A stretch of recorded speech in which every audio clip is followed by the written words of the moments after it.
We're back. We're back. Hey, how you doing? It's Sam. It's me again. It's Sam, and she's got my sweater on that I never gave to her, and I don't know why it's on her body. He hasn't worn it in like 5 years. It's mine now.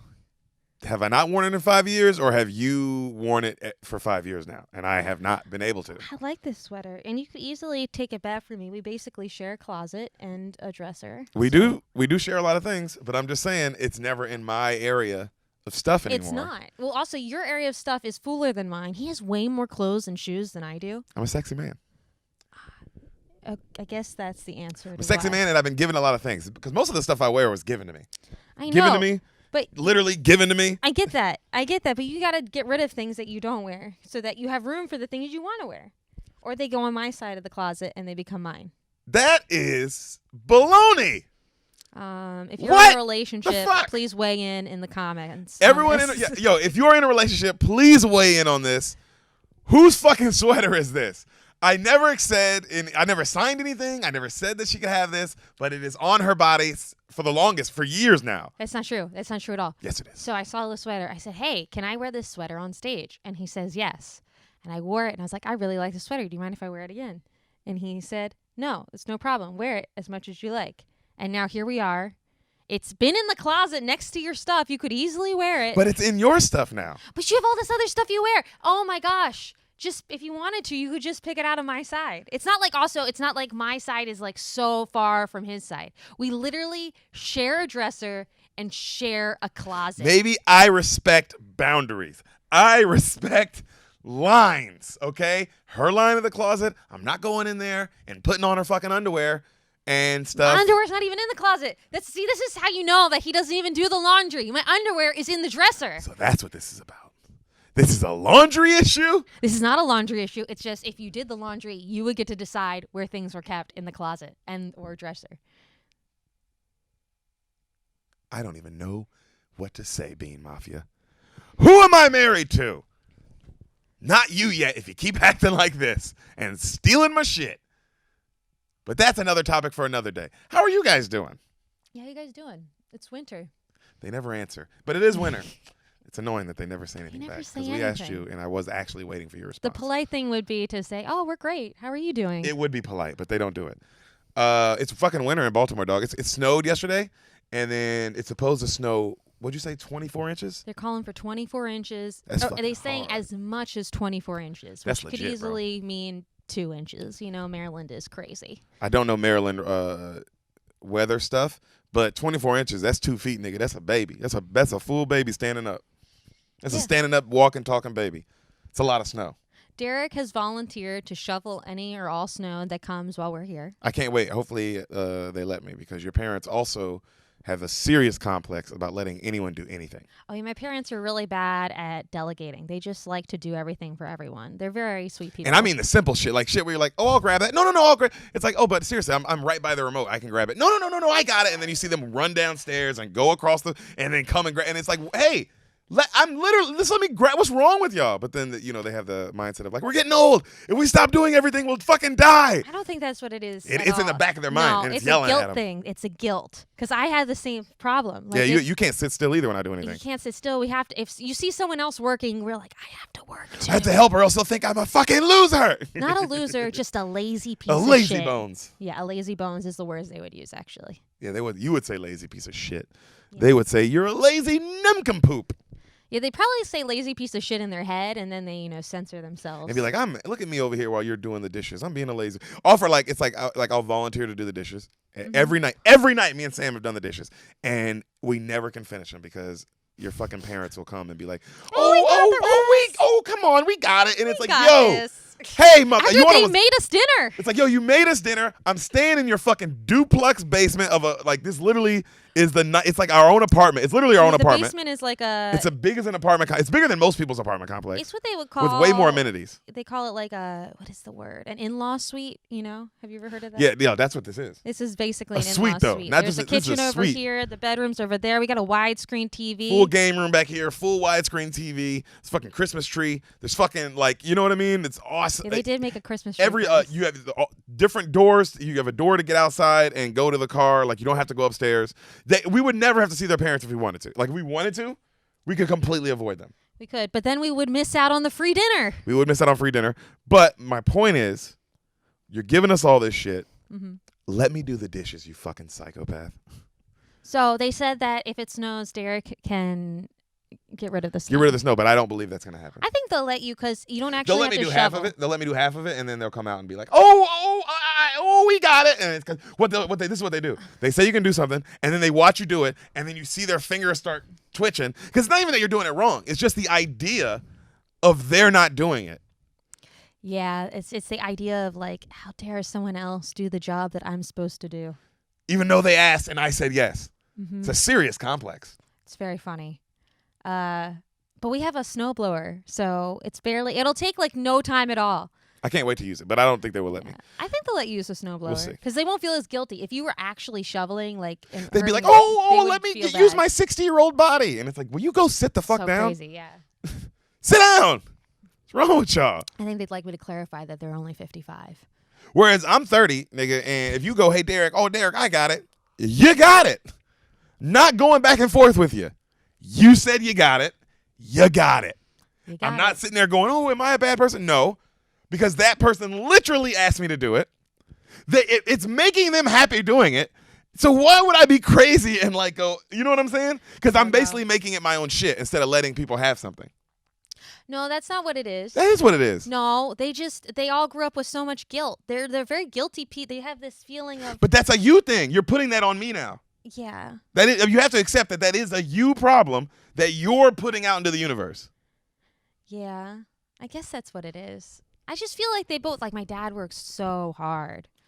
And no one's denying any of these things. I'm not saying we're that he talking doesn't about work the hard, complex but I that's think going on in their brain. They don't know how to relax. Oh my gosh, when we go on vacation, without a doubt, my dad will hurt himself because that's how hard it is for him to relax. Last time we were on vacation with him, he like pulled his hamstring playing. What were we playing? Some kind of soccer golf. Kickball golf. Kickball golf. Some shit like that. Yeah. Pulled his hamstring on the last hole. And this is like all of our reaction. Derek's like so stressed out. Me, my stepmom, my I'm trying to help him. We're like, this always happens because Mike, with your old dumb body. It's not even that he's old. He's been hurting himself on vacations since I was 5 years old. One time he had to be hospitalized at the beach. I don't even remember why, but he did. He cannot relax. It's very difficult for him. That's what I'm saying. They got to work on that. They really do. They should do some yoga or tai chi. They should do something. That's what I'm saying. They should do something where you're doing something, but it's really relaxed. It's meditated. Yeah, I think that's definitely what they need. Yeah, because man, bro, let somebody else do the dishes when they offer. Maybe I should get them yoga mats for Christmas. I'm trying to figure out something to get them. They have everything. They have. I mean, clearly, look at this fucking. We're in a fucking castle. I would buy Literally, them this like a place is a bottle castle. of wine, but they have a case. They buy wine in bulk, you know, like you can't, there's nothing to, they buy everything in bulk. There's nothing to get them. Yeah, there's nothing here. There's nothing here singular. Nothing. Oh, no. Nothing, dude. There's a Christmas tree right here. There's 5 of them in the house. Why? You know what I'm saying? There's fucking like candles. It's the million candles. There's not. You think there's a couple bottles of wine in the house? No. There's enough wine here to kill France, to drown everyone in France. That's how much wine is in this house. Oh Nobody needs this much wine. No one. No one. No one. Yeah, they buy everything in bulk. Everything. Everything. Things that should not be in bulk. Like Christmas trees. Oh, like, so we're staying in the guest bedroom. You'd think, like, maybe I would need to purchase some toiletries or anything. Nope. 10 unused toothbrushes available for us. You know, in case we decide to shove one up our ass, I guess. Yeah, like several shampoos to choose from. All the conditioners, all the face products, all the hair products. They're ready. They were I don't ready know for who. pandemic before pandemic even happened. Yeah, also, it was like this every time I would visit before the pandemic, when we would just come to visit. But we definitely knew where we were going to come stay during this, because it was like, oh, well, let's go stay with family. Because no offense to you, if you don't have family, I totally get you staying where you are. If you have family and your work got like shut down, you're waiting for your work to open back up, go see your family. Yeah. Go see your family. Go live with them for a while. It's okay, bro. Or stay in fucking crippling debt. Your call. Us, no debt. Are we living at our parents' house? Yes. Are we stressing out about how we're going to pay this 10 grand back? No. Also, I there's choose a my freezer problems. full of food. Yeah, I like to choose my problems. I like Yeah. to weigh them. Yeah. And the debt seems way worse than the pride of living here for a little while. Yeah, sometimes it is embarrassing. Like when my stepsister and her fiance come over. Fucking Allie, that bitch. they're so great. They're really awesome, but she's He a does fucking. have a- I'm gonna fight her when I This is see her. what's the word? It's my arch Arch-nemesis? nemesis. She's Exactly. your arch nemesis. Love her man though. They always bring up that we're living here, and Deric takes it a little personal. Well, just because they say things like, "Oh, man, you move back," and it's like, "Hey, man, hey, not all of us work for the forest company, whatever fucking company you work he for works for the government. that happens Second to of be all- open." I don't like. I just do this one. I don't like. Don't talk to me like I moved back like the world didn't shut down. Well, also, here's the most important thing. We didn't move back. I've never lived here before. This is not the house I grew up in. This is Good point. my stepmom's house. Also, we never moved back. It's like, yo, bro. He's like, hey, we've been bouncing around. We're literally about to leave here and go to Phoenix. You know what I'm saying? So I just don't like when it's like, oh, you fucking had to come back. And it's like, hey, bro, what? Because every time I'm like, hey, look at me in the eyes. Why am I here? What happened that I am here right now? Have I ever needed anything from you or your family? Because you know what I'm saying? Don't act, because I don't like making it seem like we need your family. It's like, hey, bro, a pandemic happened. We had to fucking alternate our plans a little bit.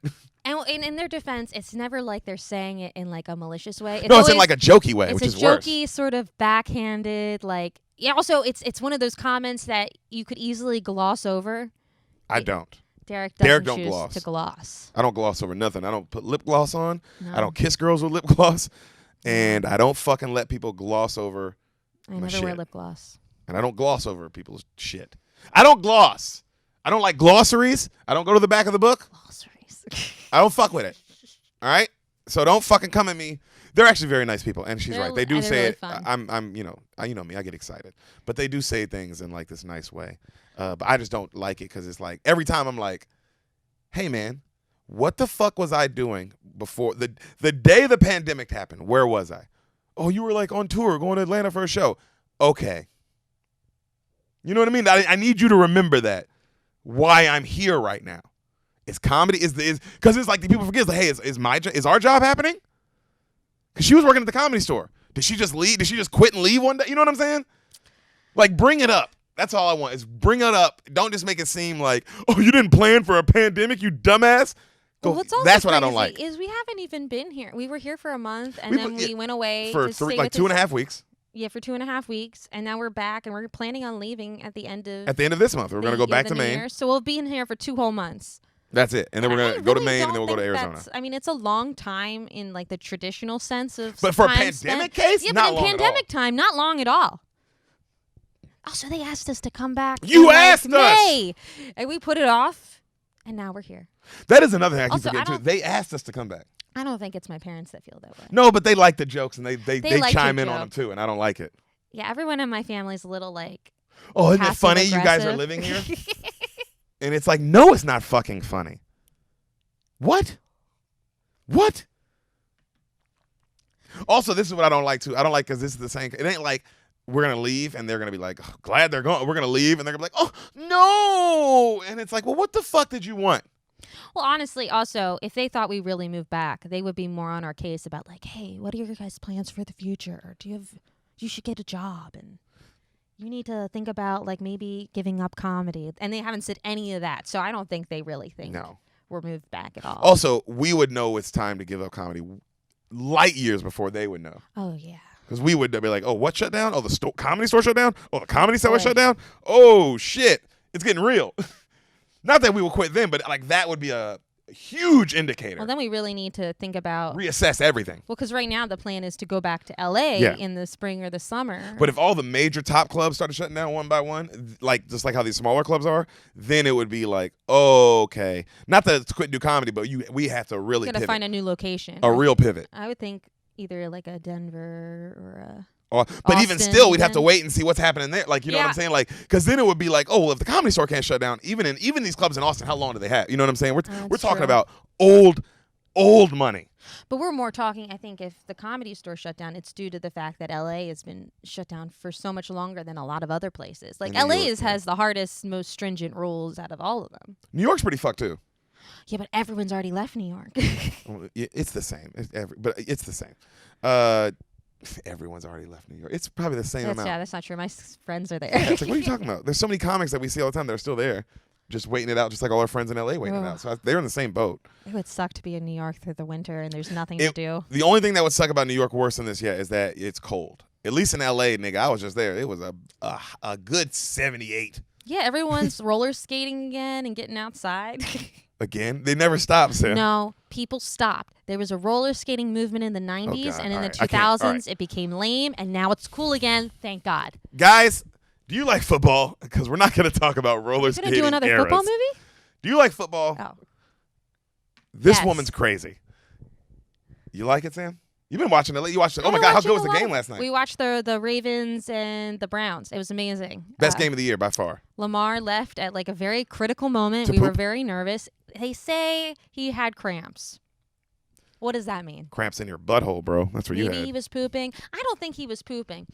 He had the poop waddle, did he not? Yeah, but he waddled on the way out too. If you pooped, you wouldn't be waddling on the way out. Unless you have to keep pooping, unless you like stopped your poop mid poop to get back out on the field. He was pooping for 20 minutes. Yeah, we have all pooped for 20 minutes. Who's pooping for 20 minutes? Sam, you ever had one of those days where it's just coming out of you? No. Especially when you're sick.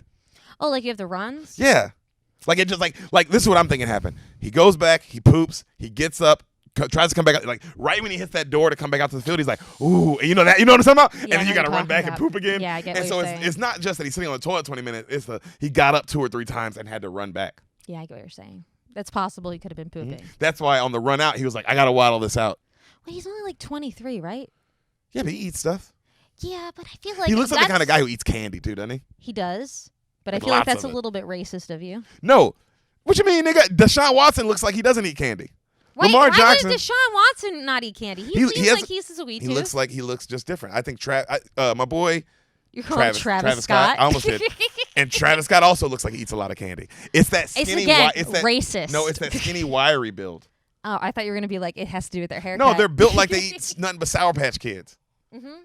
They're just built. They're not built with. They don't look like they eat Trey? meat all the time. Yes. Where it's like, what meat are you eating? What carbs? Get some fucking potatoes in you, man. Well, I would also say I would assume he eats a lot of candy because he's from Florida, and maybe that's just how I feel about people from Florida. I don't think he's got the best diet, and that's just me. Who knows? I don't know. He's only 23. I didn't start having those kind of runs until like my late 20s, and he's in way better shape than I've ever been. Well, yeah. I mean, yeah. I'm just saying. Look. Maybe it was cramps. Maybe it was butt cramps. We don't know.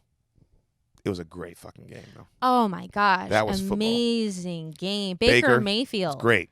Impressive. 2 weeks in a row. Nervous. That was our second week in a row watching him. Yeah, because we saw him when we went to see the Titans, and he just dominated. He put his penis in them. He did. And then I like watching him win too, just because you're watching his game and then the commercial comes on. You're like, this dude's getting the bag. Also, he's just mad likable. I like his. Even when he was like yelling at the refs to like be like when he thought that they should call something, he did it in this like really like charming way. And I'm like, I'm surprised they don't give him everything he wants. Oh, he does. He gets everything he wants. He's definitely like the face. If it wasn't for Patrick Mahomes, he would be the face. Yeah, Patrick's also because he's so likable. But Patrick's so charming, and he's the best player. And he's so the it's best player. Well, Jesus fucking Christ. But anyway, if you like those kind of things, Sam, you know what you should follow on Instagram? Oh yeah, how we gonna? Who should I follow? How do you mean? What is going on in your brain? How do you forget stuff Sometimes so quickly? I'm so excited, and we're having such a good time.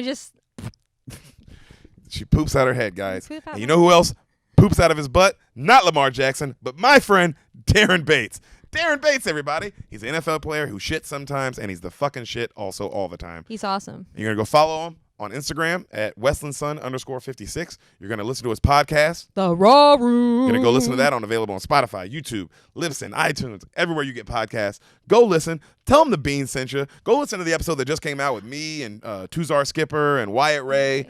A lot of fun.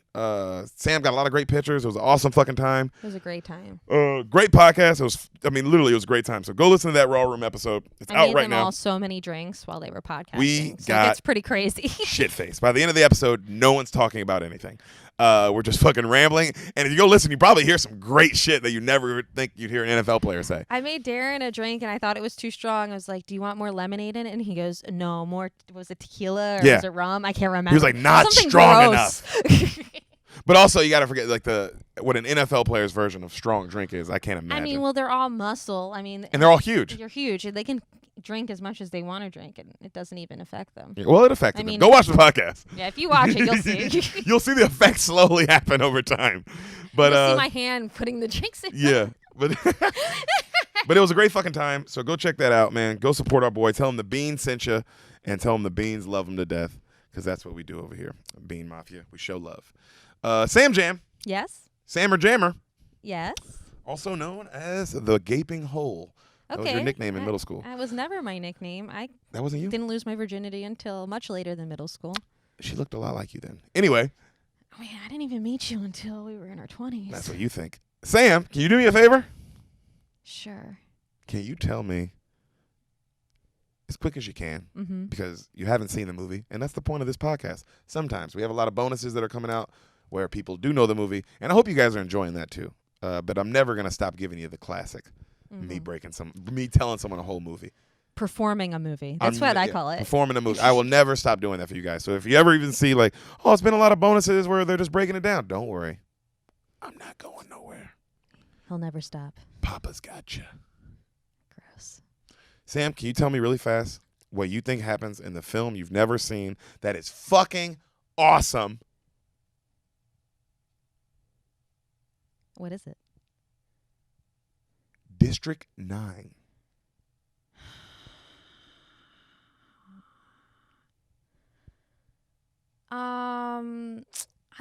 Gosh, is it an alien? I'm gonna assume it's an alien movie. Actually, no. I bet it's a zombie movie, like a 21 days later, 20 weeks later kind of deal. You're close to that title. I'm not gonna give it to you, but you're almost there. You know what I'm talking about. Yep. There's some weeks later. There was also a days one. They made several. Yeah, there was a days one and then a weeks one, and I'm pretty sure there's a month one. No, District 9 sounds like it's way more aliens, but I'm gonna guess it's your movie. You can say whatever you want. It's an alien movie. Aliens come. They land in Nevada. That's where they always land. They know they like to gamble, stuff like that. Yo, they do have an addiction. They have an addiction. Maybe they just like the desert because it reminds them of the moon. That's a good point. They land in Nevada. Gosh, I'm gonna mix this up with another movie that I've seen. You're just telling your own version. People are on a road trip, and they pull over at a gas station, and they see the aliens there, but they don't realize it because maybe the aliens are running the gas station. What do they look like? They look like regular people. Oh, those are the scariest kind of aliens right there. It's the scariest. Those are scary and, fuckers. As they're driving away, they're like, that was weird. Those people weren't acting like regular people, but they looked like regular people. Like maybe it's an old man at the gas station. And then just as they're thinking that, their car breaks down, but it doesn't. It's being sucked up into space. And the guy that they saw at the gas station who has a handlebar mustache is there, and he's like, you're coming with me. And he takes them to District 9. And there, they make them into slaves, and they realize lots of humans have been turned into slaves. So that's where captured humans are going from aliens? They're going to the slave farm? That's pretty actually a good movie. I mean, why wouldn't they? I like where your head's at. That's why cool. wouldn't you make us all slaves? It's like kind of our thing. Why don't you be like, you guys deserve this karma, And they make them all slaves, but then like the son and the daughter, because they never have like two sons or two daughters. In these movies, it's always a son and a daughter, and the daughter's always older. And they escape, and then they have to warn the U.S. government, and they don't believe them. And then the aliens get them again, and they die in slave labor. The end. But it like ends on like this like cliffhanger, like it's never ending. That's your District 9? I don't know. I was gonna tell the story. It started out, and I was thinking of The Hills Have Eyes. I have to let. Yeah, I know. and I was like, hey, that's not the movie. It is. It's definitely not that. And so I just kind of made up a bunch of stuff. It's okay. It was hard for me. Yo, this movie's fucking awesome. You want to hear it? Yeah, I'm totally 90% on Rotten Tomatoes, this movie. Jeez. It's like good. Are you really going to spoil like a 90%er? Yeah, I'm about to spoil. Like, this is like actually like a good movie, and it destroyed the box office. Made like $300 million. So I can't believe you didn't remember this, because it was a big, when it came out, everybody was talking about it. It was one of those kind of movies. Like, remember when Cloverfield came out and everybody was talking about it? That's another movie that I saw that one and I was like, I wish I didn't see this. I didn't like that movie either, but I meant the hype around it. Yeah. It was all that hype. Yeah. This is one of those kind of movies. There's a lot of hype, but this one actually lived up to the expectations. Okay. District 9. Credits roll. We see a British guy talking to the camera. Mm-hmm. Actually, he's not British. I know this already, too. He's South African. But they have that accent. So in my head, they're all Sounds British. slightly different. In defense of the British, it's different accent. It is a little the different. South African is much more annoying. It's a lot more annoying, but it also can be sexier. I like Leonardo when he did it in Blood Diamonds. You ever seen that? I've seen parts of it. A lot of these movies, I've just seen little bits and pieces when they were on TV, and then. So that's a no. Anyway, we see this British guy talking to the camera, documentary style. Mm-hmm. That's the whole movie. The whole movie's documentary style? Documentary style, all right? Oh, my God. So you hear him go, so I work for, we are MNU Alien Affairs Office. I'm Wickes Vandermeer. That's his name, Wickes Vandermeer. Wickes? Right? And he looks like a nerdy fucking British dude. Wickes? Wickes. All right, he's a nerdy fucking British dude. And he's like, behind me are my affairs workers, right? And he goes, what we do is engage on prawn behalf of humans. You see on the news this gigantic, I mean the size of a country, alien ship, all right? And it's just hovering in the sky. Whoa. Just hovering, all right?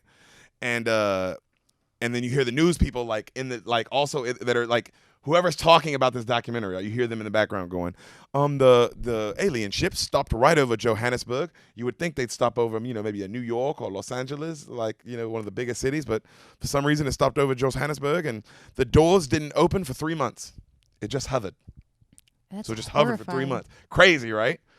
It's And like that Rick and Morty with all the heads just being there. yes, it looked like that. That's what the ship looked like too. Really? So he goes, so after a certain point, the government decided to physically cut their way in. And so you see people, like the footage of people like breaking into How'd they get up to it? helicopters and planes. Oh, okay. Yeah. It's not in space. It's like if you walked outside and looked up, niggas right there. Or like a drone. Like a drone, but imagine a spaceship the Massive size of drone. like a country. You know what I mean? Okay. Massive. Yeah. You know? So, and you see people coming in, all right, we're gonna make our first contact. And then you see a guy open up oh my God. Camera pants, I mean like 1 million aliens. Inside the Spaceship, yeah. And they're just standing there. They're just like, and they're all look scared like as they're fuck. scared? Terrified. What? Mm-hmm. And they look, they look like, they call them prawns because they do kind of look like Shrimp or something in the face. You know what I'm saying? Yeah. Like how their faces are like the tentacles come dangling like okay. down Oh, like that. Big eyes. Davy Jones in the Yes, like Davy Jones in that movie. Pirates of the Caribbean. He looked kind of like that, except make it take the all human aspects out of it and make it alien aspects. Okay. But the same face. Okay. But like, an alien looking head and an alien looking body, really tall. Yeah. They're probably all like 6 something, maybe, they're all like super skinny though. Yeah, why are all those aliens so skinny and tall? I don't know.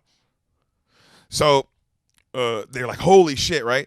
And then you hear back to the documentary. When we saw them for the first time, they were extremely malnourished, they were unhealthy, and they were aimless.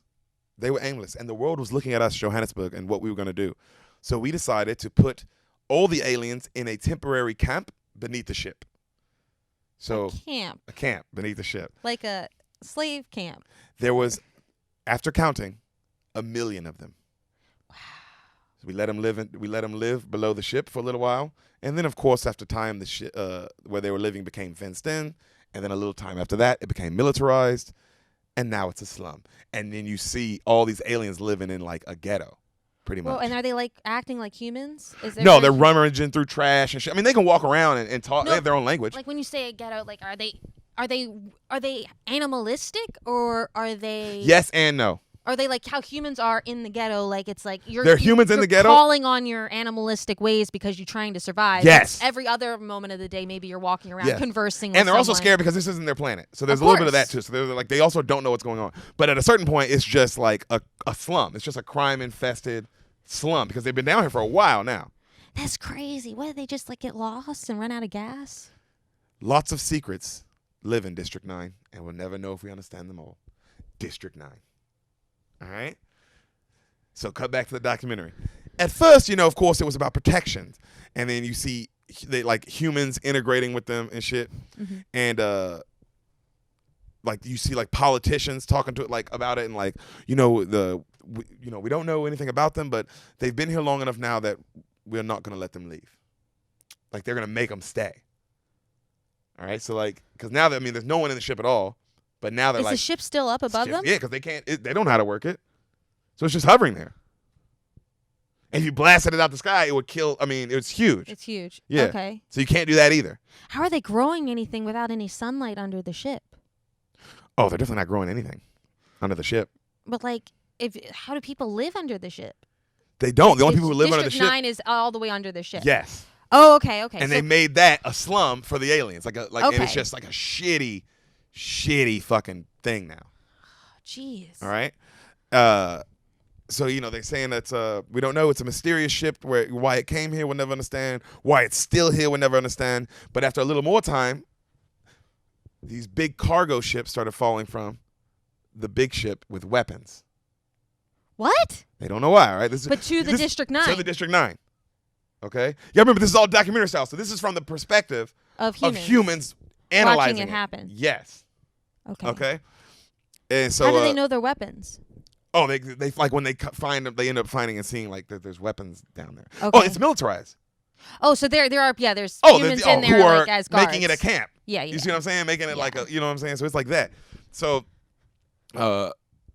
the humans started getting pissed at them about the weapons and all this stuff, and there was kind of like you can see like our military getting into it with them, and finally you can tell the aliens want it completely out, And then you see a guy go talking to the camera. He's like, "Oh, a prawn is just it's like because they call them prawns. Oh, it's just a derogatory term for these aliens. Look at what they're doing. We see aliens doing like crime and shit, and they scour through the trash and they make like deals to get guns. Like there's something going on, but like you said, they're like animalistic as fuck because they're just trying to survive. Exactly. Well, when you're pushed to those limits, that's what you call upon. 100%.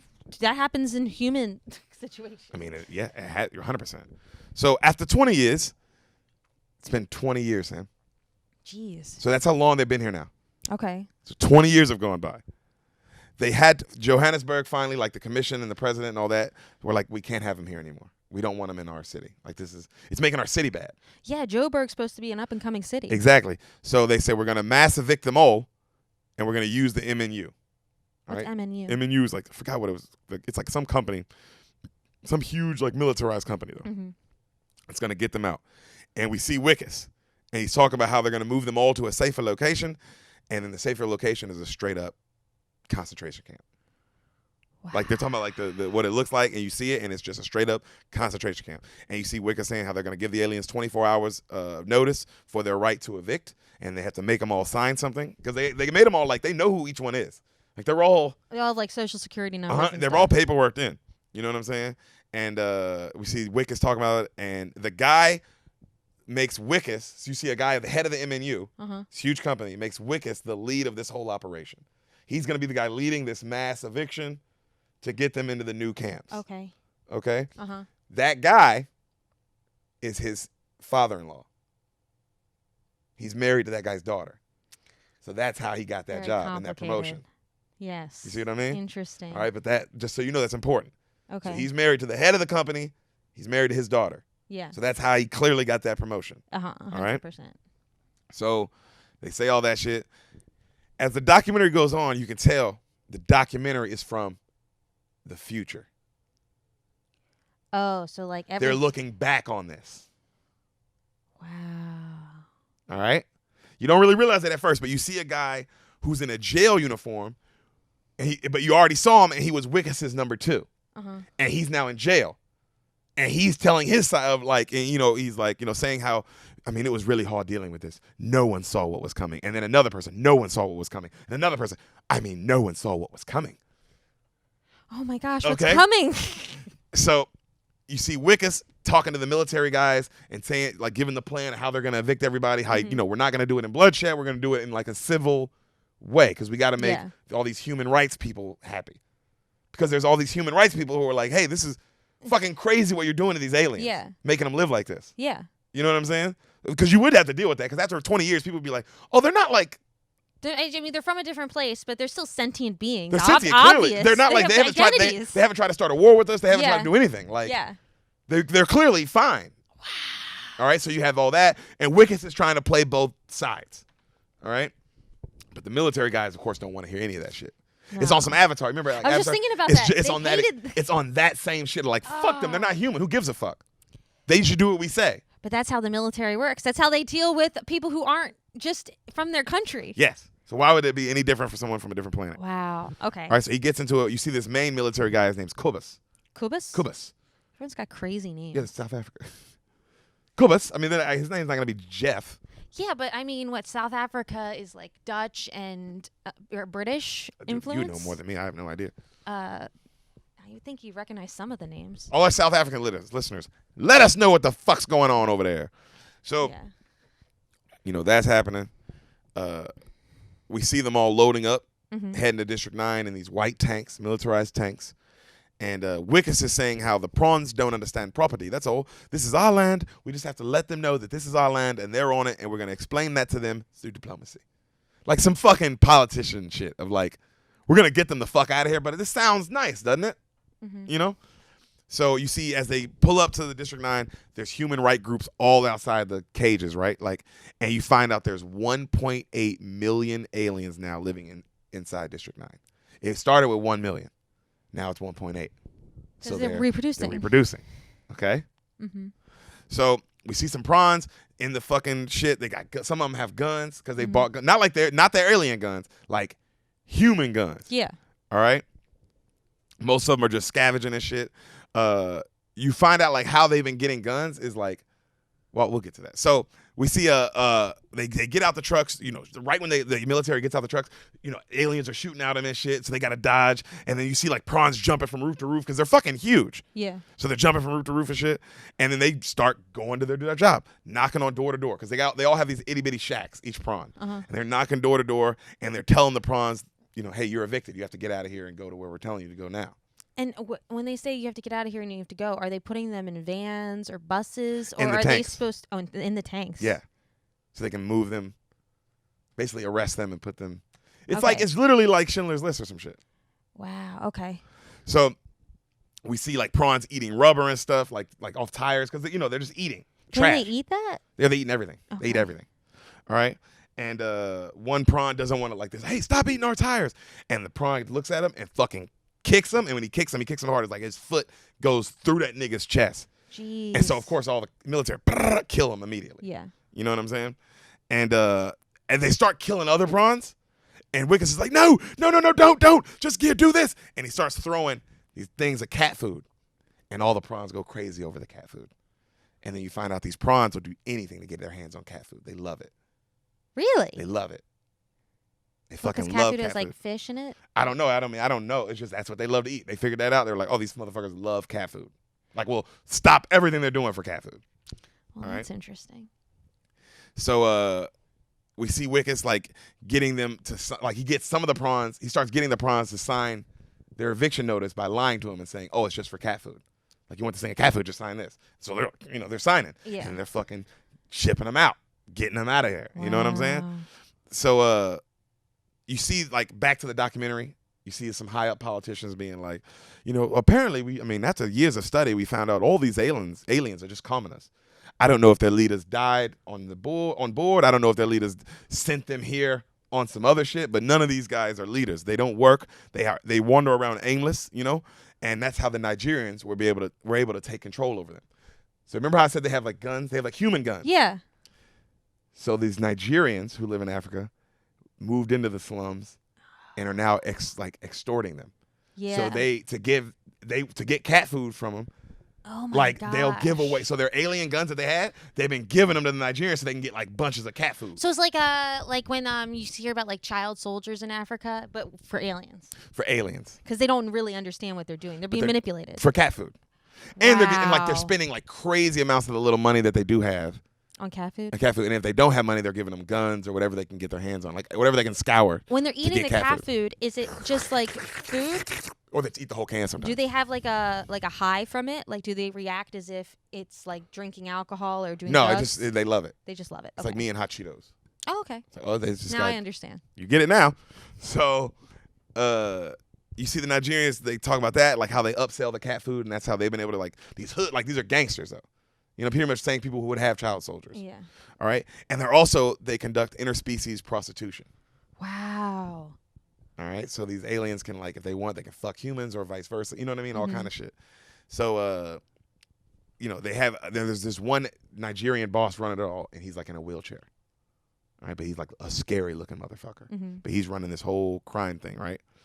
So, cut back to Wickus. You see, everything's filmed, like I said, documentary style. Does that make sense? So when we see these shots, are they like these kinds of shots, like handheld cameras? Handheld cameras, but like steady though, not like Cloverfield. Steady, oh, but the footage looks like raw footage. Uh-huh. You know what I'm saying? Not like high, like it's like, oh, this is what raw footage would look like. Yeah. Right. So you see, Wickus open up another door as they're going through these sheds, and one of them has up to 50, 60 eggs in them.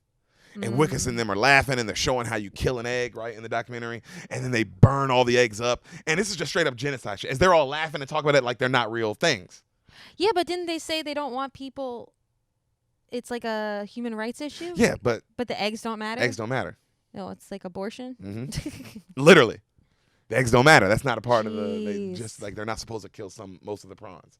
That's what this job is. But they can burn the eggs. Who gives a fuck about them reproducing? So they burn a whole house of these eggs down and shit, and they collect all their weapons.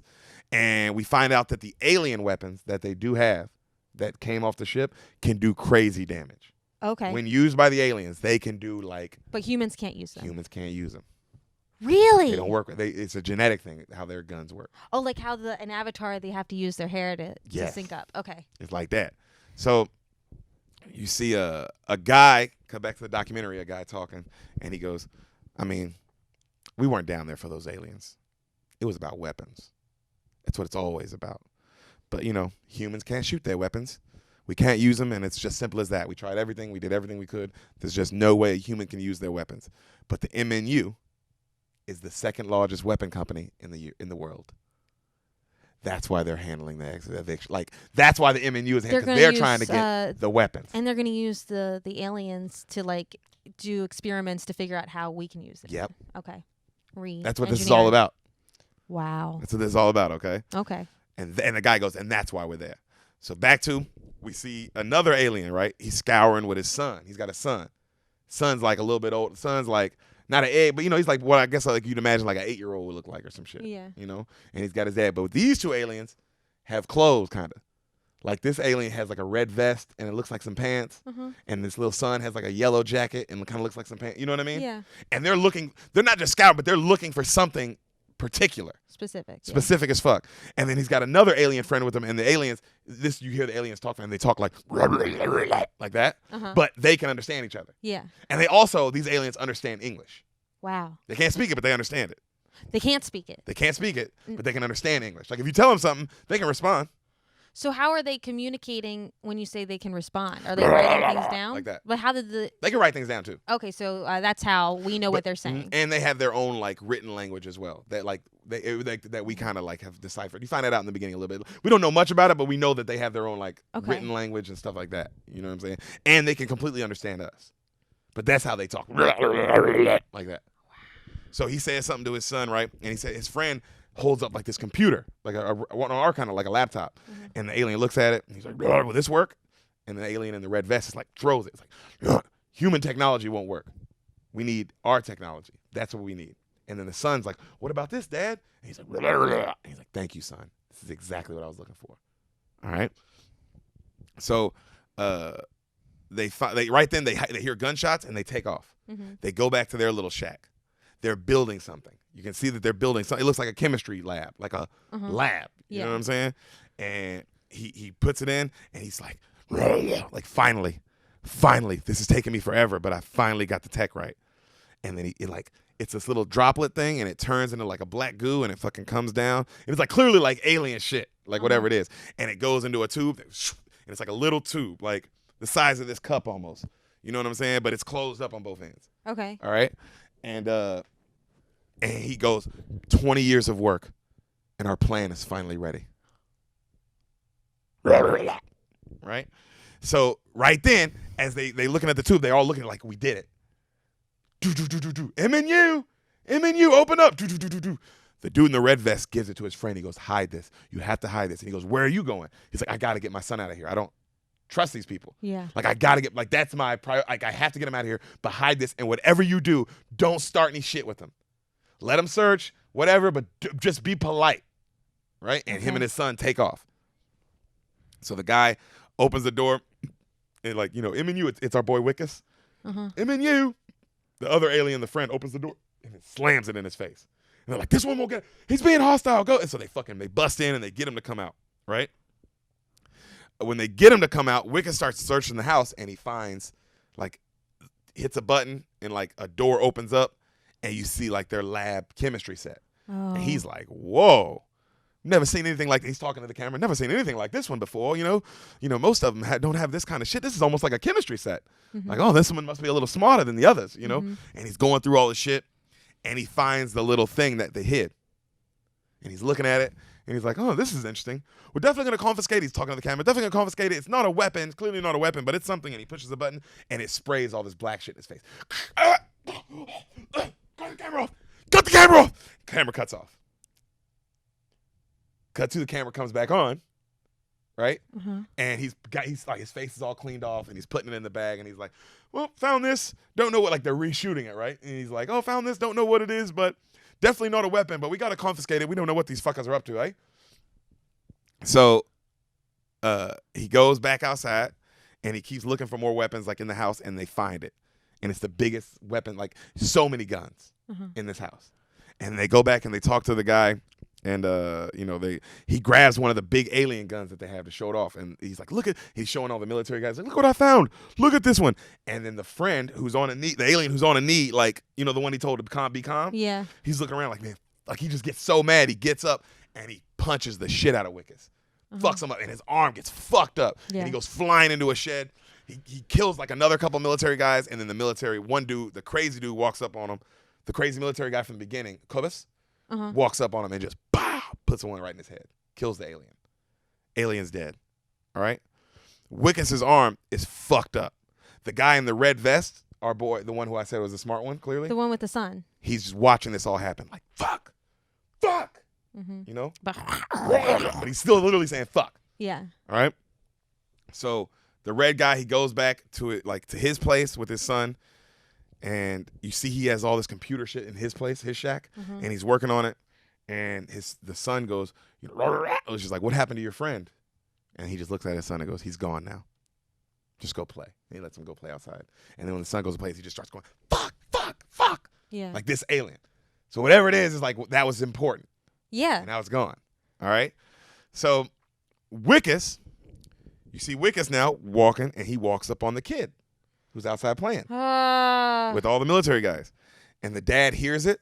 And then you see Wickus, like, the military guys are about to shoot the kid. And he goes, no, don't shoot the kid. And they're like, why? He's like, not yet. We'll see if we need to shoot him. This is Wickus saying this. I thought they weren't going to just kill people and aliens. I mean, also the Nazis weren't supposed to do it how they did it, but they still did it that way. Yeah. So Wickus is yelling at him, yelling at the kid, and the red vest comes out. And, you know, red vest like, how can I help you guys? And he's like, you need to teach your kids some manners. You need to do what I say. You know, and they're like, hey, you need to sign this so we can, you know, get you moved to a safer spot.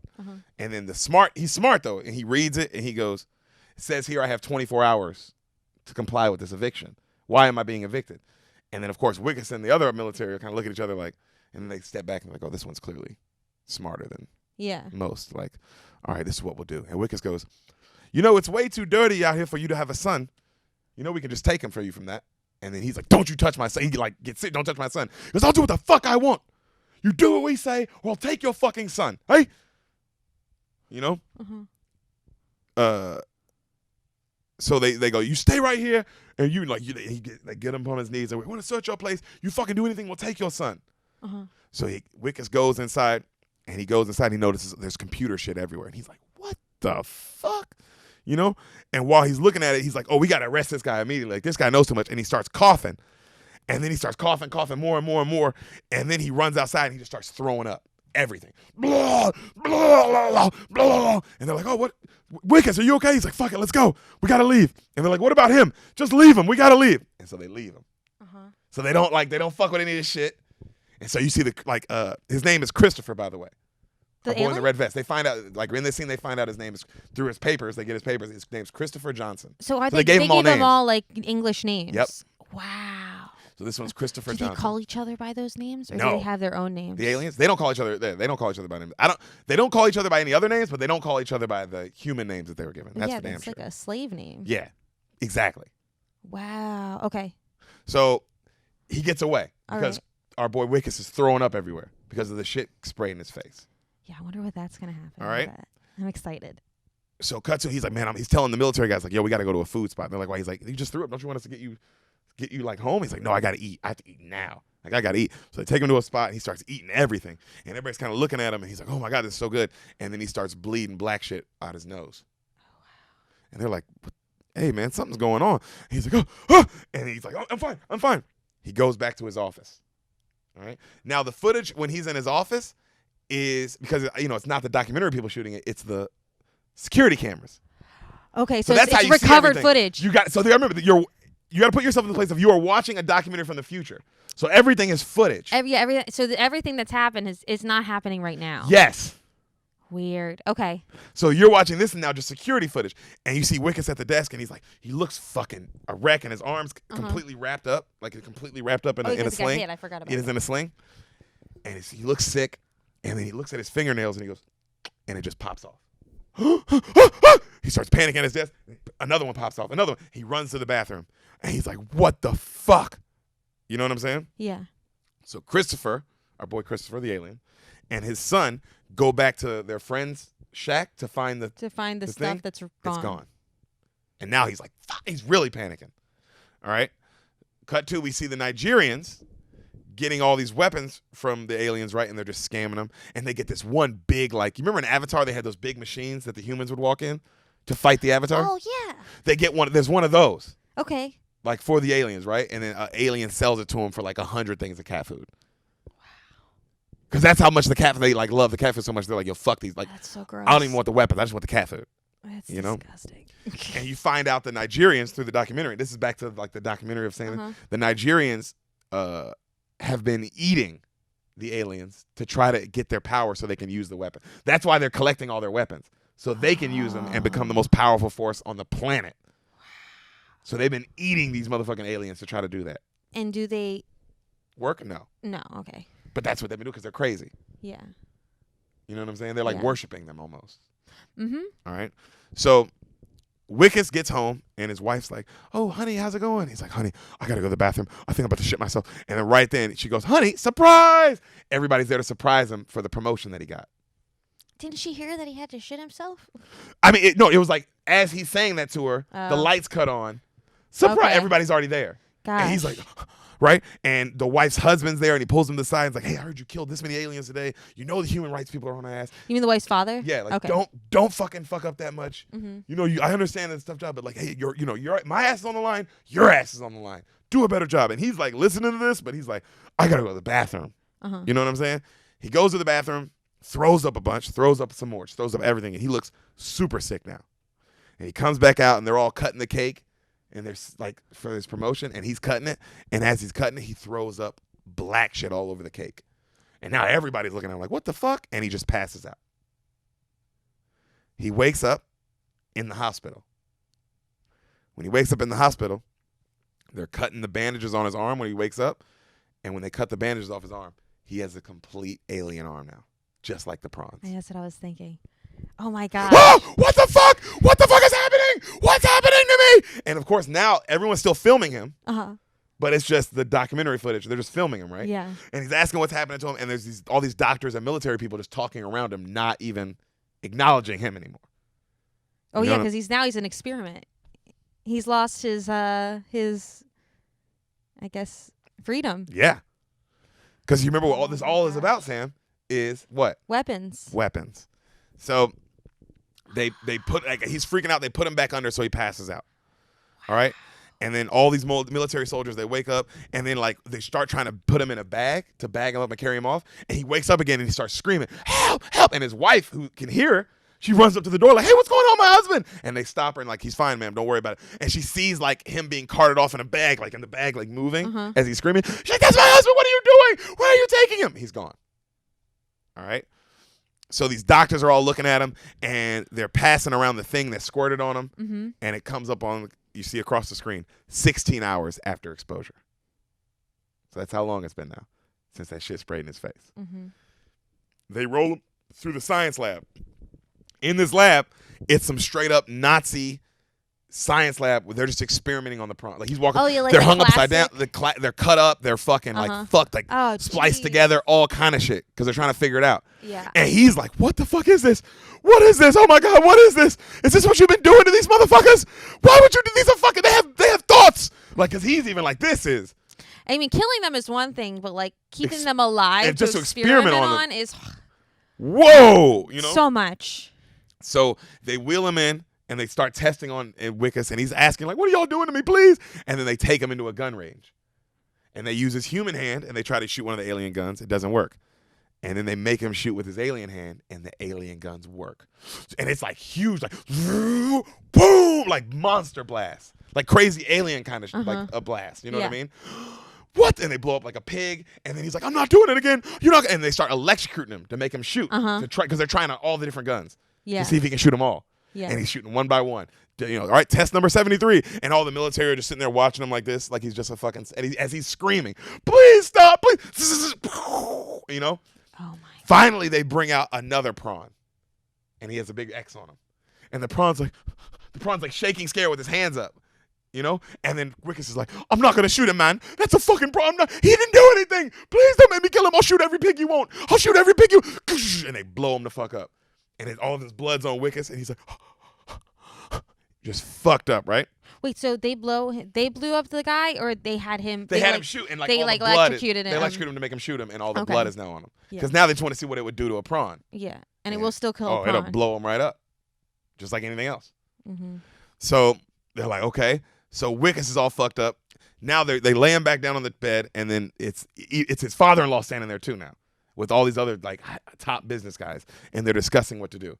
And the head scientist goes, "Oh, we're gonna have to cut him up, splice him up right now, while his DNA is still human and prawn, because clearly he's gonna become all prawn. Yeah. But if we splice him up now, and like cut him all up and dive into his organs and what's going on, stop it like a cancer, like keep it from infecting the whole body. And we can figure out how to get our humans to use this. Yeah. Because he's still half human, half prawn. Does that make sense? Yeah, I get that. So we can we can use this. We have to use this now. And the only way to do it would be to kill him and cut them all up. And then the father-in-law is like, "Do it."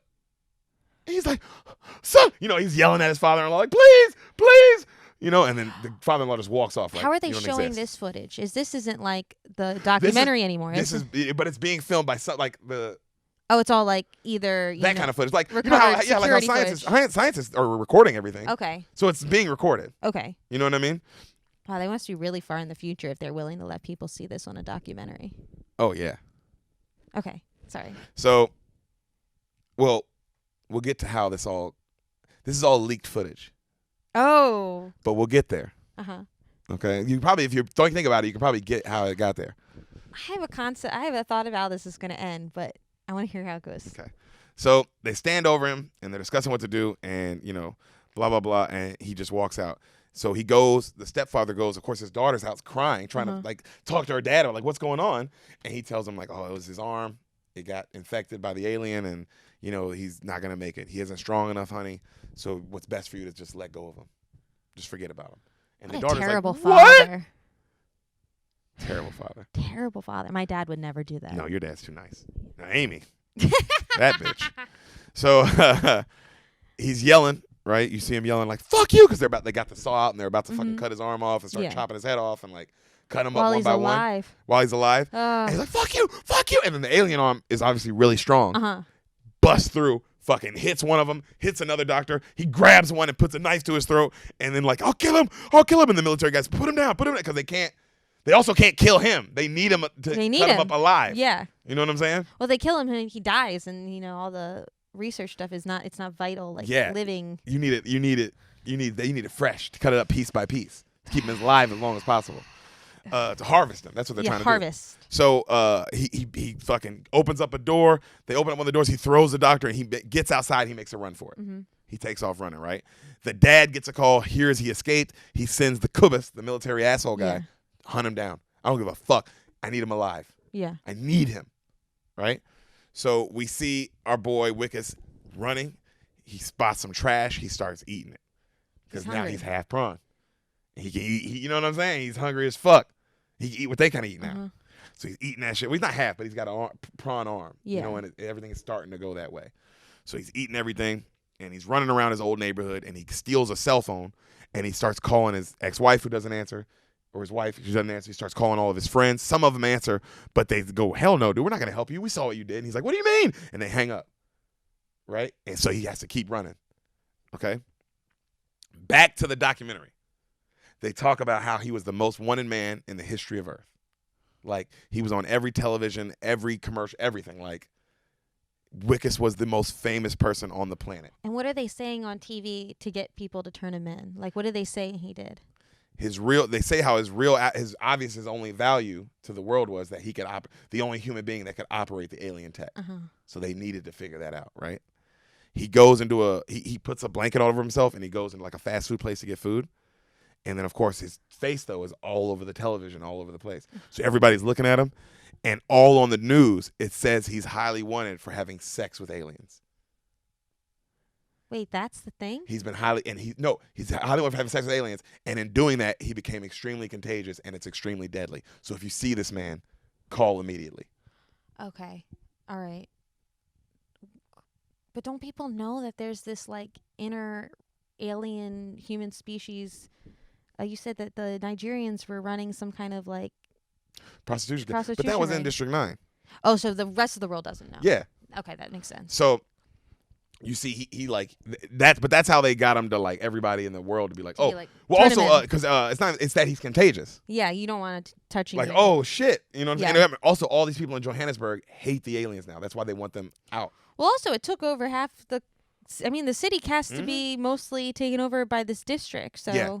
They probably hate that, yeah. Yeah, exactly. Get that shit the fuck out of here. Yeah. Like they talk about it, like you see, like when they interview regular civilians, they're saying that, like, oh, I hate the fucking prawns. They ruined it here, like shit like that. So there's this other there's already a level of hatred in every civilian's head, you know. So they say he's the most wanted man ever, blah blah blah, and then the documentary back to a guy talking. He's like, so Wickus did the smart thing and hid in the only place he could, and you see Wickus hopping the fence into District 9. All right. He's going to find Christopher. So he finds an evicted shack that he evicted earlier that day, and he goes and he sleeps in it. He wakes up in the morning, 40 hours after exposure. This movie, by the way, it's a roller coaster. It's like one of those, as you can see. Ooh, I know. It already feels like that. From the beginning to the end, it never stops. There's no, like, conversation or anything like long talk or anything like that. It's just thing, ends. Like, holy shit. So our boy wakes up hungry. He finds some cat food, starts eating that shit. And then he goes to the Nigerian sales because he loves it. He goes to the Nigerians and he gives them all the money he has. Can we see him? Does he look completely alien now? No, it's just his arm. Just his arm. But his arm's completely alien now. Like you see it. Oh, it's crawling growing. up. Okay. Yeah. And so he gets some more cat food and you see him eating it. While he's eating it, he's like shaking. It's so good. And then he looks at himself and he like throws it and he's like, fuck! Because he's like, holy shit, what am I? Like, what am I? Yeah. And then while he's screaming, his teeth start popping out. All right. He already lost all his fingernails. Right then, bring, he has that little cell phone. Remember the cell phone he was calling everybody from? Oh, yeah. Gets a call. He answers it. It's his wife. Baby, is that you? I'm so happy you called. She's like, Wickus, I need you to listen to me. And he's like, no, listen to me, honey. I have something to say. I did not have sex with one of those fucking creatures. You know that. They're fucking creatures, babe. I would never fuck a creature. You know that. You know that. And she's like, I can't do this. I can't. He's like, please don't give up on me, honey. Please. I'm going to fix my arm, and then I'm going to hold you in my arms again. I promise. I don't want you to hold me again, Wickus. And she hangs up. He's like, babe. And they're using that to triangulate where he's from, where he is. So he goes to steal an axe. Uh-huh. All right. and he steals an axe and he sets his arm down on the cinder block, the alien arm, and he's looking at it like, I'm gonna cut it I'm off. gonna cut this shit off. Like, I'll stop it myself. Uh-huh. You know what I'm saying? And then he keeps thinking about it. He's thinking about it, and then he kind of like spreads his alien fingers. It's like these like 3 like long kind of talons like this, you know? But Okay. they're long and they're huge. They're thick, like that thick, you know? And he cuts one of them off, and he's like, ah! Like it hurts just the same as it would cutting off one of your fingers. Exactly. And so he realizes like, oh shit, like This is me. yeah, I can't cut this off. Does it immediately grow back? No, Oh, I thought it just would. bleeds out. Oh. Yeah. I would have thought they would regenerate. No, so he cuts it off and he's screaming. Now he sees helicopters coming after him, and he fucking takes off running, and he jumps into a house, and he looks to his right, and who is it, Sam? Christopher! It's Christopher and his son. I love Christopher. Like, get the fuck out of here, bro. And he's like, oh, it's you. Hey, please, hide me. They're looking for me. You have to hide me. Please hide me. But it's like, you can't see his arm because he's Yeah. got himself wrapped up. Yeah. And Christopher's like, get the fuck out of here, man. I'm not helping you. You're endangering my son. Get out of here. Please, I need your hand. Because he's losing blood, he passes out. When he passes out, the blanket falls off. And his arm Christopher comes out. sees the arm. And he's like, Oh, wow. because he knows. He knows what's... Because he made the substance. He made the shit. So he looks at his son, he goes, he's like, there's only one substance that will cause this. Hide him. So they hide him in their little basement. Uh-huh. Okay? Cut to, some times go by, he kind of bandages him up. He wakes up. And when he wakes up, he goes, Christopher's like, where's my fluid? Where is it? What'd you do with it? Oh, I confiscated it, man. I confiscated it. It's at MNU. And then the prawn's like, ah! Like yells in frustration because he needs it, you know? And then Wickes looks around, and when he looks around, he's like, holy shit, mate. He's literally in a spaceship under the ground. This is what he's been building for 20 years. Wow. You've been building this for 20 years, man. What the fuck? You hid this right under us for 20 years? This was under his shack, right? And then the kid goes, like talking to his dad, and the dad goes, like, we need, the kid says, well, what, like, why can't we leave? And the dad goes, we need that little, The substance. The substance. That was the fuel. That was the fuel. And it goes in here. And Christopher's looking, like, Wicked sees what he's saying, right? Is that, like, the fuel goes in here, and then we'd be able to drive and take off. But without that fuel, we can't go anywhere. it's meaningless. This was all for nothing. All right? Took him 20 years. That's why he took him 20 years, because he was smart enough to, while he was scavenging, he was just getting alien parts. Piece by piece. Piece by piece. Okay. All right. This puts a wrench in my original theory. Does, huh? Oh yeah, I thought that it was like maybe the whole plan was to turn the whole population into the aliens. Our boy Christopher was smart enough to be like, I'm just gonna build my own ship and get the fuck out of here. Okay. All right. So he's like, Wickes is like, you sneaky fucking prawn. You're a little sneaky fuck, man. You're a fucking sneaky fuck. Trying to get away, eh? Huh? And then the prawn's like, oh my God, I wish I could have got away. Now I'm fucking stuck here for another 20 years maybe. God damn it. I would have been able to fix this guy if we'd have been able to go to the ship. And he's like, what do you mean? Because Wickes kind of understands, I guess, the language. Yeah. Like, Well, you're around them that much. He studied. So he's like, what do you mean fix me? You can fix me, mate. What do you mean? And then he goes, yes, on the mothership, I'd have been able to fix you easy. And now Wickes is like, well, let's go. Let's get me on the mothership. He's like, I knew you were intelligent, mate. Come on. And the guy's like, it doesn't matter. No. I need the fluid. Without the fluid, we can't do anything. And then he's like, well, Wickes is like, okay, well, let's just go find some more, mate. I'll help you find some more. And then he goes, like, it took me 20 years. Mm-hmm. Are you fucking, what do you mean find some more? It might take 50 years to find enough. Like, you know what I'm saying? Like, it took 20 years just to find that. And then Wickes is like, fuck, mate, fuck. And he goes, and the only one was the one I confiscated? And he's like, yes. He's like, okay. And then Chris goes, well, maybe we can, Chris is like, well, maybe we can get the fluid from the MNU. Can we get it from there? And then Wickes is like, that's a suicide mission, man. There's no way. It's 4 layers under a bunker, under the ground, at MNU, at a military campus. Like, there's no way we'll get in. And then Chris is like, well, you better find a way in, because if you don't find a way in, you're going to turn. You're going to fully turn. 56 hours now after exposure. What's he look like? Wickes looks in the mirror. He looks in the mirror, and he takes his shirt off, and his arm's completely alien, and now his back is like becoming alien. His back and his chest. Yeah. All right, like it's working its way. You know what I'm saying? So, and now he's looking at his back. His skin is falling off. Like he's peeling it off. Like, wow, you would so peel it's off like a scab, something, but it's his skin. it's like it's growing from within them. Yes. Weird. But imagine, like, it's so crazy when you see him just peeling his skin off, like, ah, ah, you know, because it doesn't even hurt, but it's just like the idea of like, Like oh my god, like and how like the whole snakes layer, skin? like the fat, like all of it, like Oh, like wow. the skin, Okay. like, all of it, All right. Okay. you know. Wow. So when they took off his original bandage with his arm, was his like the skin around his arm must have been there? No, I Or think they don't- you when didn't they see that. cut off the bandage, I think it's like you see it like on the bandage, Okay. like, you know, on the inside of it, because it's all covered in blood and like nasty pus and shit. Yeah. So he falls. Wickes is just crying. He's crying and crying. Right then, Tanya calls him again. That's his wife. Yeah. He answers, "Hello, Tanya?" And she says, Wickes, I don't care. I love you. I want you back, Wickes. I just want you back. He's like, "Oh, baby, I want to go back. I promise." Why does he keep answering your calls? And then he says, "Baby, I have a plan. Okay, I know how to fix myself. Promise. Just promise." And she goes, "Promise me, Wickes." He goes, "I promise, baby. Just promise me you won't give up on me." "I won't give up on you. I love you, Wickes. I love you. I love you too." Tanya hangs up. She doesn't know her father's tracing the call. Of course he is. Her father's tracing her cell phone. Also, why wouldn't Wickes think that? Like, he sees what the father's capable of, and like how It's the high up government. he is. He's in the government. Of course, if any contact with your wife, They're tracing her they're phone. tracing her phone, 100%. Because they know she's gonna be the first person you call. You know what I'm saying? Mhm. She's definitely gonna be the first person you call. So Christopher starts talking to his son, and the son keeps saying all this stuff how he can't wait to finally get to the home planet. That's all he wants to do is get to the home planet. And then Christopher's like, "We're not gonna be able to go, son. Period. Like, if I can't get the fluid, then we're stuck. There's nothing we can do." Wickes goes, "What if I can get you that black fluid, mate? What happens then?" And then Christopher's like, we go up to the mothership. "I change you, but like you said, it's a suicide mission, and I'm not gonna die.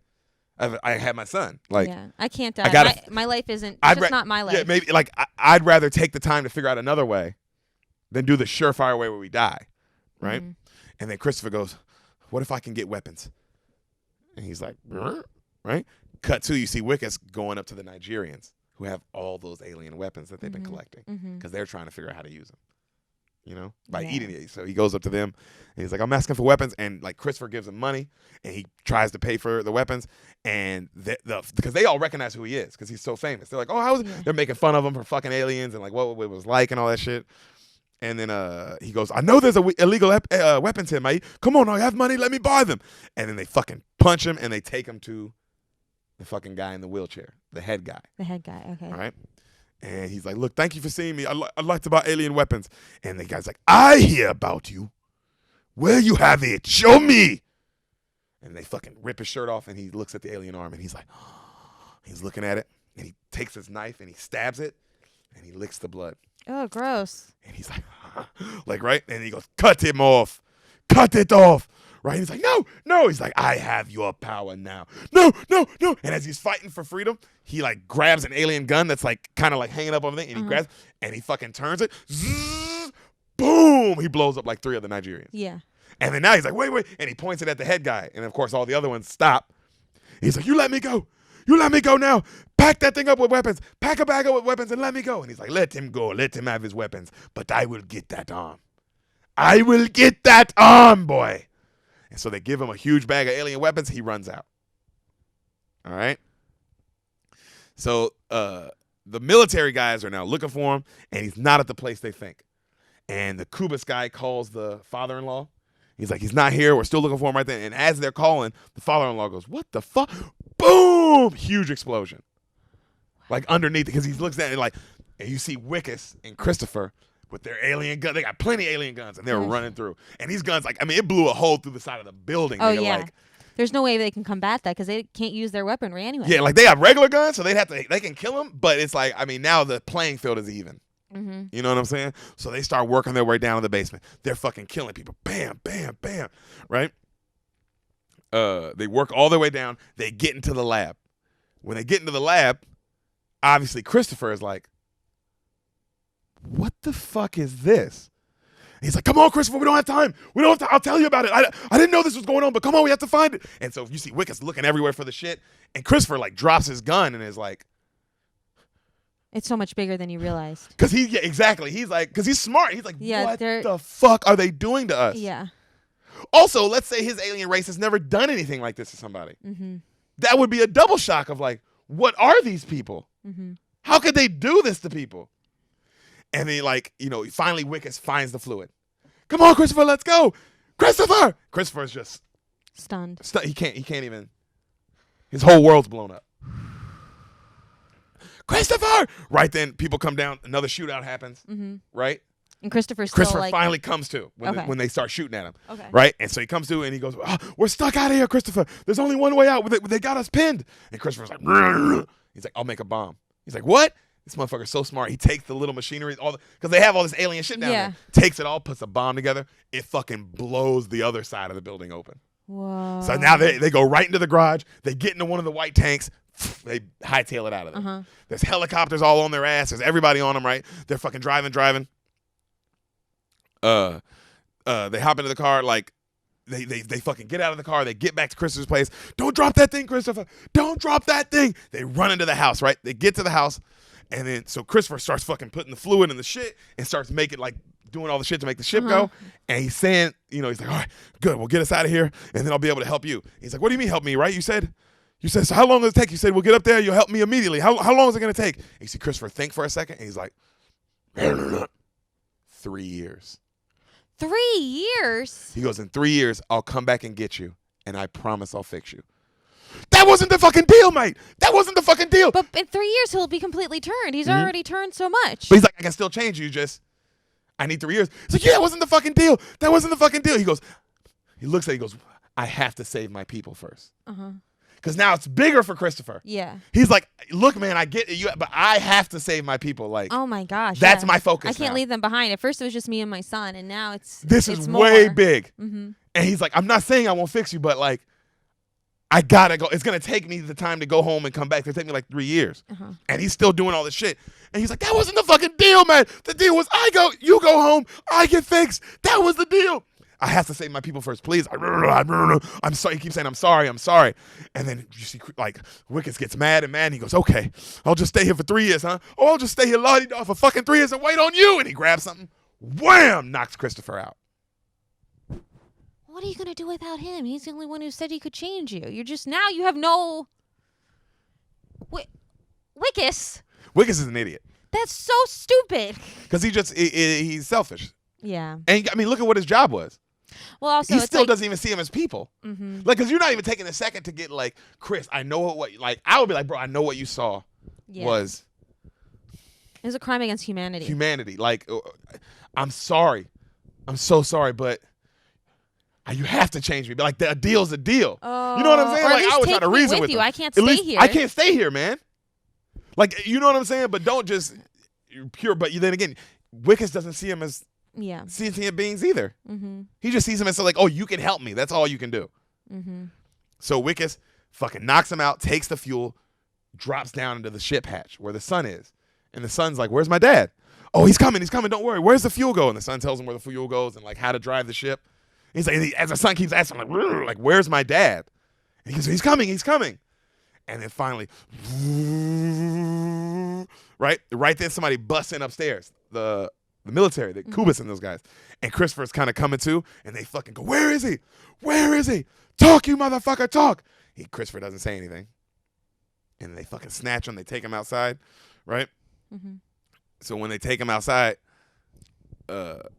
he goes, Kubis goes, I'll fucking kill you. You know that? I can't believe I get paid for this shit anyway. I fucking love killing you prawns. And then right when he's about to kill him, the ground just starts going, opens up. Uh-huh. A ship comes out. Christopher's just looking up at it like, you know what I mean? Like, well, what am I going to do now? Go for it, bro. Yeah. You know, this is the situation. Starts flying off. Shoot it down. That MNU, like those rockets. Mm-hmm. Not like a rocket launcher, but like heat sinking rockets. Uh-huh. They shoot it down. It only goes in the air, goes a little bit, and then fucking gets shot down and crashes. Oh. So Christopher's just like. And he doesn't know his son's in there, does he? He doesn't even. He does. Oh. But it didn't explode all the way. Okay. It like takes out an engine and crashes. Mm-hmm. You know what I'm saying? But it's the like, oh well, there goes everything I planned for the last 20 years. very strategically and cautiously. Oh. That's why you love Christopher, because you're like, damn, this alien is just like a regular, like, dude. Dude trying to get by. And take care of his son. Yeah. And fucking, escape concentration camp. I mean, can you blame him? Can you blame him? Also, a sweet red vest. So that happens, right? The shit crashes to the ground. You see, like, they put Chris, they handcuff Chris because they go, this motherfucker knows some shit. Mm-hmm. And they put him in the back of one of the white trucks, right? So they pull up on the crash site. His son, like, hides in some shit. The soldiers come in, they grab Wickus, and they pull him out. 72 hours after exposure. Okay? They start taking him away. They put him in the back of the truck. He looks over out his window. He can see Chris. Like, they kind of, like, look at each other like, we're fucked. This is over. They start driving away all the white tanks, and then all these cars pin them in. The Nigerians come out. Starts blowing it because the Nigerians he wants an arm. Wants that arm. And he has an army too. So now they fucking kill all the military guys and fucking boom, grab Wickus and pull him out. But Christopher's still in the thing. Christopher's still in the back of his because they don't want him. They don't care about him. They want fucking Wick. But there's nobody guarding Christopher anymore. Mm-hmm. You know what I'm saying? So he can escape. Yeah. So he's sitting in the back watching this all happen. They take Wickus out and they fucking take him to the Nigerian guy, right? He's like, get your fucking hands off me. Get your fucking hands off me. As this is happening, we see Christopher's son in the ship, and he looks outside, and he thinks, and then he comes back in the ship, and he starts touching all the computer stuff, like doing something. Yeah. Right? He's doing something. The Nigerian boss looks at Wickus, and he's like, didn't I tell you that arm belongs to me now? And then, Wickus is like, fuck you, man, fuck you, right? You see all the backup military showing up. Kubis is still alive. Uh-huh. He's calling in backup. Like, yo, it's a fucking shootout. We need help. And he goes, all I want is to eat that arm. Become like you. When I do, I have the power. When I have the power, no one stop me. That is my arm. Inside the ship, we see the son hits a button, and all the fucking alien technology all around all of District 9 comes to life. And the mothership cuts on. The mothership starts coming towards where the crash landed. Oh, wow. So through the computer, he was close enough now that the computer signal reached the mothership. Mm-hmm. So it cut all their alien shit. Now it's all just on. Uh-huh. You know what I'm saying? And the mothership's now hovering over him. Yeah. Of course, everybody now, all the regular people in the world are outside. There's all the footage now is just news footage. Uh-huh. Because obviously, this is like, holy shit, after the mothership's moving. 20 years of the ship being and you don't know what the fuck's about to happen. Like, even if you're a regular person, you'd be like, bruh. Yeah. Well, also, you just got used to the fact that there's always an alien ship in the air. Yes, and now that it's moving, you're like, you were after about year 10, you'd have been like, it's just there. And then year 15, you'd think it's always going to be the way there. things are. Year 20, you're like, oh, this will never change. Mm-hmm. It moves. You're probably more scared than when it got there. Oh, that's horrifying. Because you're like, what? What are they planning? Was there other shit in it that we didn't know about? Like all kinds of thoughts, So it comes over them. All the tech cuts on, right? Mm-hmm. When all their tech cuts on, remember that big ship, that big thing I said the Nigerians have that it was in the Avatar movie, those big kind of machines that you can get body in? Things? Yes, you can get in. It cuts on. And it fucking looks at all the humans. Bam! Kills them all. But not Wickus. Not Wickus. Because he's part prawn. Nice. And then they have it like this one cool tech, like they all shoot at it and it just catches all the bullets. Cool. Like that, and then just shoots them back. Nice. Like so it kills all the Nigerians so easy. Yeah. And then it kills the main, like it shoots a missile into the main guy, wheelchair guy's head, blows his fucking head up. Wow. All right. Wickus, he's like, holy shit. It opens up like it looks at Wickus and like notices it's a prawn. Mm-hmm. Opens up so he can get inside it. Okay. So the military guy, the Kubis guy, goes, get Chris the fuck out of this. That guy knows what the fuck's going on. Mm-hmm. He knows. So they get him out and they start beating the shit out of him to make him talk. Mm-hmm. Talk. Tell us what's going on, man. You fucking know. Boom. Fucking Chris up. Blood. You see all his alien blood and all that shit just coming out everywhere. Tell us what your plan is. Right then, Wickus, they keep throwing tear gas into where they know where Wickus is. Yeah. You know, and he finally can't breathe, so he looks at the machine and he goes, fuck it. He jumps in it. Uh-huh. And it fucking closes up around him. And then it like, you see like needles going all of his body. He's like, ah! But now, He can control it. yep. So he starts controlling it, right? So he starts controlling it, and then he goes outside, right? And he looks at Chris, and he sees them beating him up, and they go, hey, we'll kill this motherfucker if you don't give yourself up. And Wickes looks at Chris, and he goes, I'm sorry, man. Take the prawn. Let me go. And he turns around, and he just starts running away. And Chris kind of puts his head down. This And guy's then the worst. Yep. And then they beat him up some more, and they realize, like, one of the guys, like, man, this guy's never going to talk. Yeah. Like, he's just not. So Kubis puts his gun in his head, about to kill him. Wickes hears that, because he can hear. The machine can hear, I guess. Yeah. He hears what they're about to kill him, and he stops. He turns around and starts killing all the military guys. Uh-huh. And then he runs up. Get up, Chris. Get up. I'm going to get you to your boy, man. Just stay behind me. And Chris is like, okay, because he's so fucked up. Yeah. And he starts running behind him, and Wickes starts fucking all the military up in this machine. Fucking them all up. And they're running. Shots everywhere. Wickes is fucking them up. And then somebody hits him like with a rifle, and it kind of boom knocks the machine down. Uh-huh. And then he kills that guy. And then another big kind of rocket thing hits him. Boom. And now like his machine's getting fucked up. But he's going. And he goes, we can make it, Chris. Come on. And then finally like the suit completely falls. Poof. Like, right? Yeah. And Wickes is all fucked up. And he goes, just go, Chris. And Chris is like, let's go. Like, I'm not going to leave you behind. You helped me. You saved me. I'm not going to leave you behind. Gosh, he's such a better man than Wickes. Oh, Christopher's clearly a good person. Alien. Yeah. Whatever the prawn. Whatever you are. Whatever you are, bro. You are fucking Christopher, you're a baller. baller. So he goes, and then Wickes is like, just go, mate. I'll hold him off here. You and your son get out of here. Mm-hmm. And he's like, I can't leave you. He's like, just go. Don't make all this for nothing, Christopher. Please. Please don't make this for nothing. Just go. Uh-huh. Which I do get of like, man, at this point, I know I'm going to die. Yeah. But I'll feel better if you at least fucking get out of here. Yeah. You know? And he goes, okay. And then Christopher stops and he looks back. He goes, 3 years. 3 years. I promise I'll come get you. I promise. He keeps screaming, I promise. As he's running towards his son. Uh-huh. So Wickes gets back up and he starts holding them all off and he's fighting them. Fuck you. You see Chris grab his son and then he, like in the drop ship, the ship that crashed, Yeah. and he puts in some fucking technology shit. Yo, right? And the mothership, boom, shoots down a beam of light and starts sucking the ship up. Cool. All right? So now, and then you see Christopher holding his son, just bleeding everywhere, and he's like, just trying to stay alive, you know, and his son's like holding on to him. Oh. You know what I mean? As they're going up. And then Wickes' machine, he keeps fighting. And you see the Kubis guy grab a rocket launcher and point it up at the... I thought he was dead. No, he's still alive. Okay. He's like the Avatar guy. He's just like, oh, you can't kill this He motherfucker. never die. And he gets a rocket launcher and he points it up at the ship that's being beamed up with Christopher on it. Poof, shoots it. Wickes at the last second with his machine arm. Goom! Grabs the rocket it. launcher. Throws it and it blows. Poof, right? Right then a car, boom, smashes into his machine and it fucking fucks him up. And he looks up one last time and he sees the ship get sucked all the way into the mothership. Uh-huh. Right? So now he knows they're good. Yeah.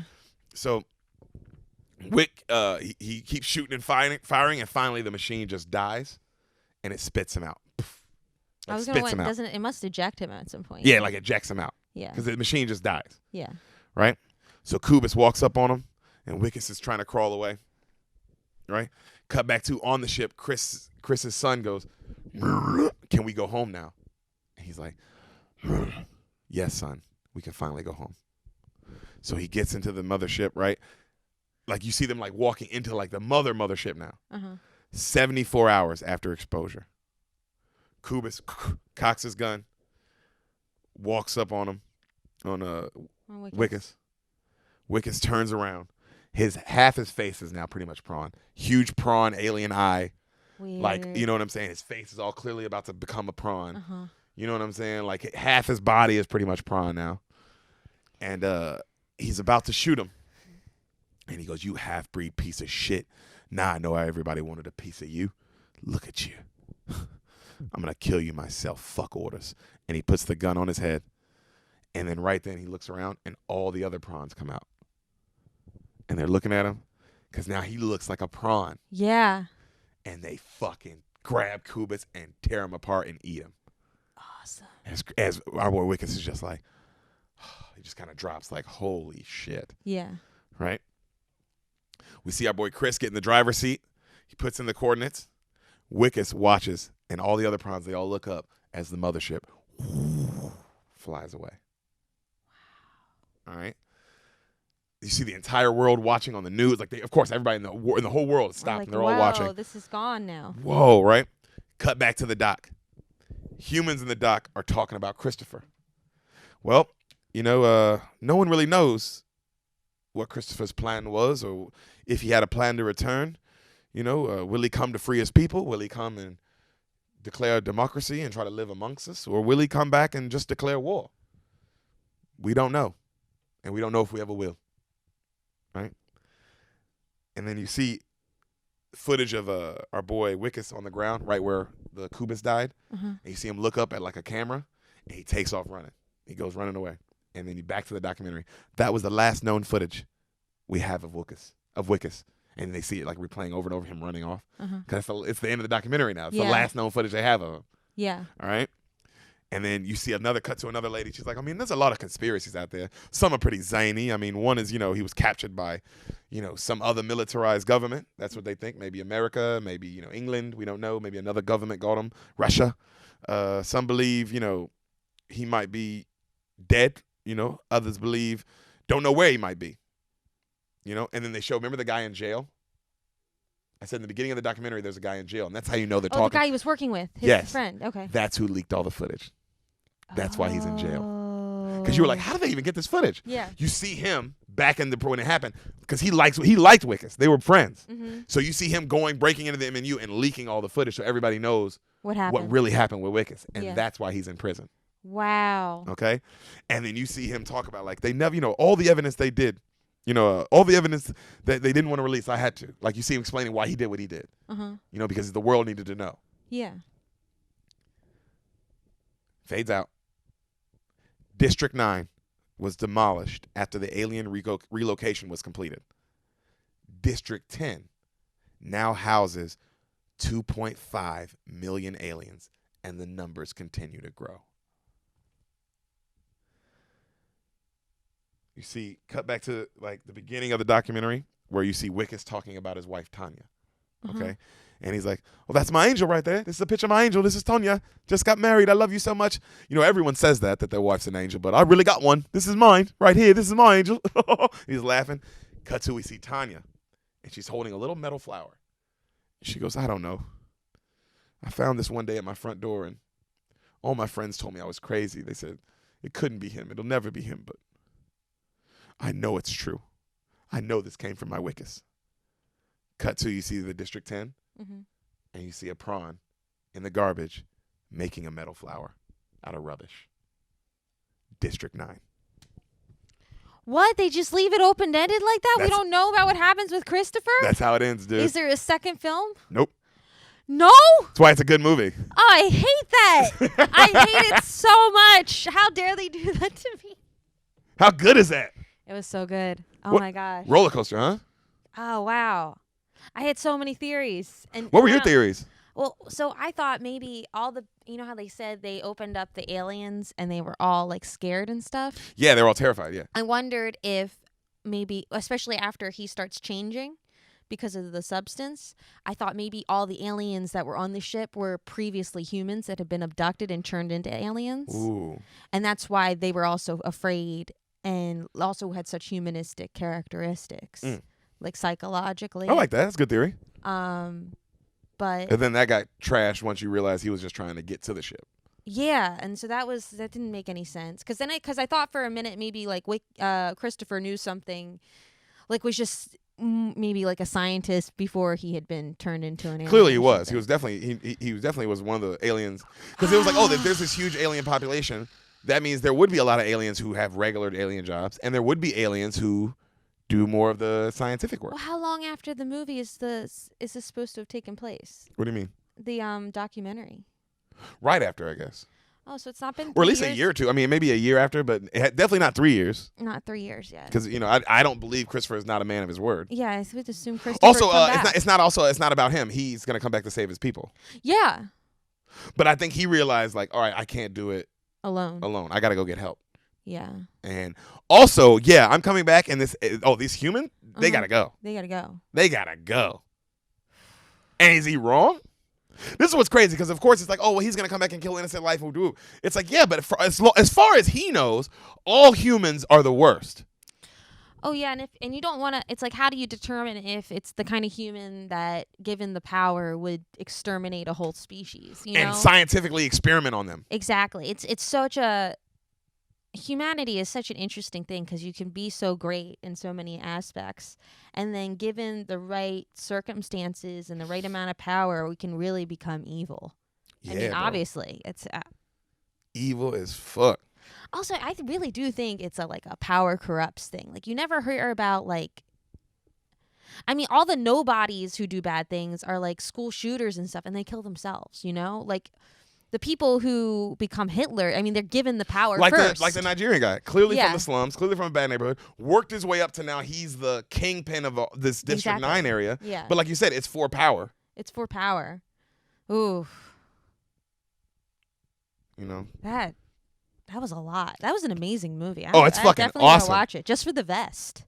That vest is sweet, dude. Christopher, that red vest is fucking nice, brother. But yeah, man, I was cool. It was cool to tell you, because I could tell you were. I knew, because it was one of those movies that you're never gonna guess the ending. Whatever theories you have, it kind of smashes your theories. Well, there was a moment when you were saying they had British accents, and I was like, oh my God, have I seen this movie? Because I thought, that the movie where everyone stopped reproducing children, and one woman is pregnant and they have to sneak her out of the. Have you ever seen that? Yeah, wasn't that like Children of Men or some shit? Children of Men, yeah. We did that on the podcast. Well, that doesn't matter. When you said they all had British accents, I was like, oh my gosh, is this that movie? And I just forgot the name of the movie or something, you know? No. Yeah. No, I knew you hadn't seen this. When you were describing it, it was like, there's no way you've seen this. Yeah. This is also one of those movies you don't forget. Oh yeah, I would not forget. You don't forget this. It's fucking an imprint on your brain. I've seen this movie like 3 or 4 times though, because it's just because it's what you watch it and then you have to watch it again because you're like, what did I miss? Did I miss something? Oh, yeah, It's so good and it's like so crazy. But I mean, I love a movie where the ending isn't just a happy ending. Because this ends like Parasite, where you know how the light's still flickering on and off, and you don't know if he's ever going to get his dad out of that house or not. Yeah. This is the same thing. It ends. He's making the little things for his wife.